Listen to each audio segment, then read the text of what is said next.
بسم اللہ الرحمن الرحیم۔ سورۃ الاسراء آیت نمبر 11 میں اللہ ارشاد فرماتے ہیں وَيَدْعُ الْإِنسَانُ بِالشَّرِّ دُعَاءَهُ بِالْخَيْرِ وَكَانَ الْإِنسَانُ عَجُولًا۔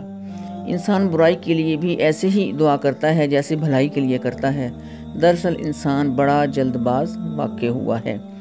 اس آیت میں انسان کی فطرت کو بیان کیا گیا ہے کہ جب اسے کوئی سانحہ پیش آتا ہے تو فوراً بد دعا شروع کر دیتا ہے، خواہ وہ بد دعا اس کے دشمنوں کے حق میں ہو یا اس کے اپنے حق میں ہو یا پھر اپنی اولاد کے وغیرہ کے حق میں ہو۔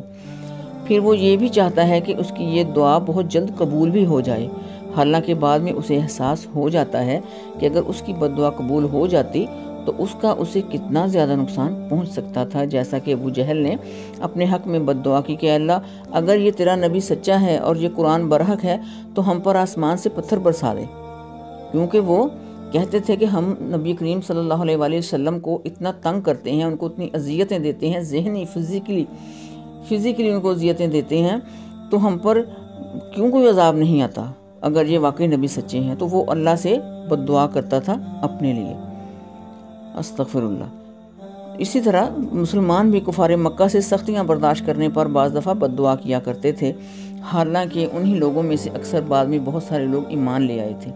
اسی طرح بعض دفعہ انسان تنگ آ کر اپنی اولاد کے حق میں بد دعا کر بیٹھتا ہے، حالانکہ اگر اس کی دعا قبول ہو جاتی تو اسے اس وقت سے بہت زیادہ صدمہ پہنچتا جس وقت اس نے یہ بد دعا مانگی تھی۔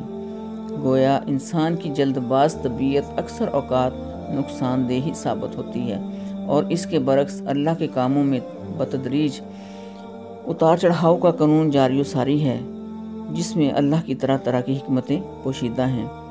کسی بھی پریشانی سے گھبرا کر کسی کے لیے بھی بد دعا نہ کریں، ہو سکتا ہے کہ کل وہی شخص آپ کی راحت کا باعث بن جائے۔